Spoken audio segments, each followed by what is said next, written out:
Assalamualaikum warahmatullahi wabarakatuh. Sebelumnya perkenalkan, nama saya Gilang Hayuga Tariska, NIM D400 1860 dari Teknik Elektro Universitas Muhammadiyah Surakarta. Saya di sini akan mempresentasikan hasil dari tugas besar Sistem Pembangkit Energi Terbarukan. Langsung saja kita mulai. Nah, di sini yaitu microgrid system. Yang pertama ada pembangkit listrik tenaga surya dengan kapasitas 100 kW power. Yang kedua ada pembangkit listrik tenaga bayu atau angin dengan kapasitas 20 kVA. Lalu ada pembangkit listrik tenaga mikrohidro dengan kapasitas 49 kVA. Dan yang terakhir ada pembangkit listrik tenaga diesel dengan kapasitas 20 kVA. Lanjut, untuk ketetapan beban yang akan disuplai dari microgrid sistem tersebut terdiri dari satu infrastruktur desa sebesar 10 kV ampere. Yang kedua ada kebutuhan listrik rumahan 160 kV ampere. Faktor daya yang digunakan 0,8, total daya yang digunakan 170 kV ampere.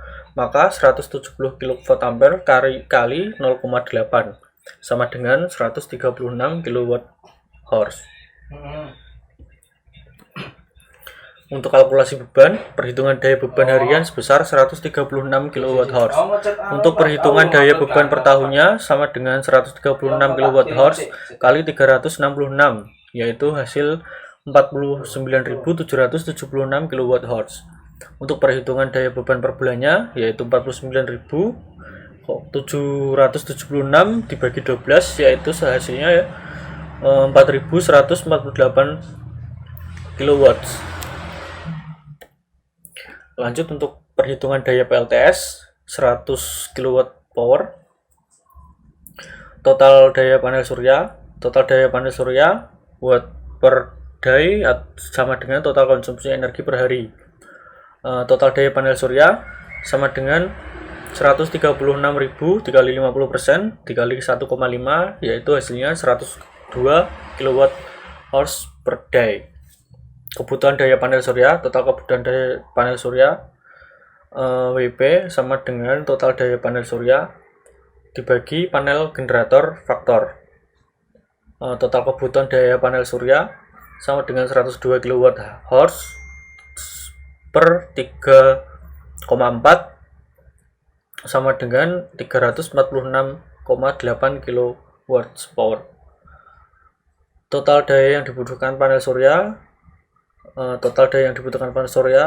sama dengan total beban selama 1 tahun dikali efisiensi panel surya dikali faktor koreksi.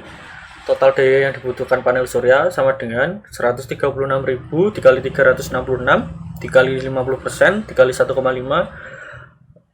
hasilnya adalah 37.332 kWh per year. Untuk total daya kWh per year sama dengan total beban selama 1 tahun dikurangi total kebutuhan daya panel surya. Total daya sama dengan 49.776 dikurangi 37.332 sama dengan 12.444 kWh per year. Solar charge controller rating arus solar charge controller atau ampere sama dengan arus hubung singkat dikali jumlah nyata solar panel per buah. Rating arus solar charge controller ampere sama dengan 8 dikali 346.800 per 100 sama dengan 27.744 sama dengan 27.800 ampere.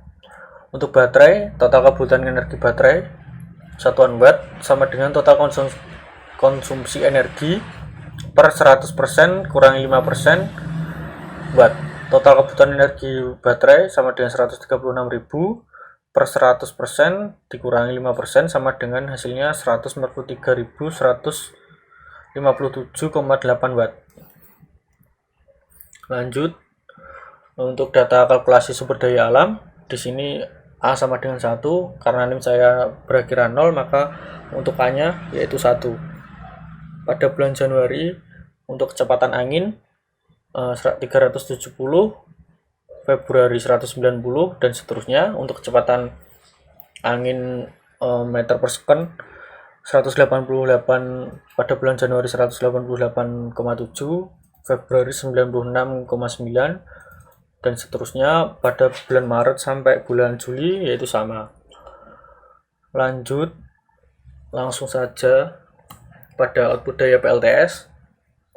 Pada PV power output total produksi yang dihasilkan yaitu 91,104 kW per years.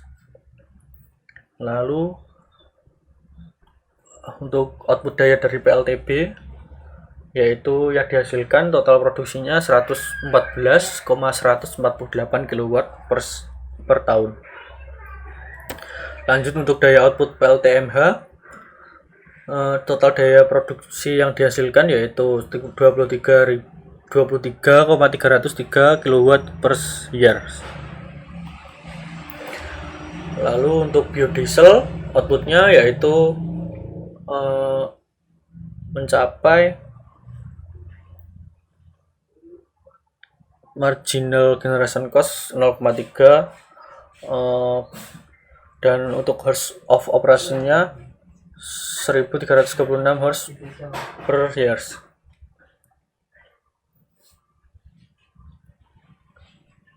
Lanjut untuk electrical, untuk total dari productionnya yaitu 26.972 untuk PV Primer menghasilkan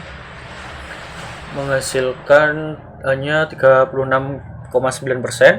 Untuk biodiesel di sini hanya produktifnya hanya menghasilkan 7,46%. Untuk turbin atau dari PLTB 46,2%. Untuk tenaga hidro 9,44%. Nah, di sini yang paling besar yaitu dari turbin atau PLTB 46,2%. Yang kedua ada PV Primer atau PLTS yaitu 36,9%. Yang kedua yaitu ada tenaga hidro 9,44%. Yang ketiga yang terakhir biodiesel yaitu 7,46%. Sekian presentasi dari saya, bila ada salahnya mohon maaf. Wassalamualaikum warahmatullahi wabarakatuh. Waalaikumsalam.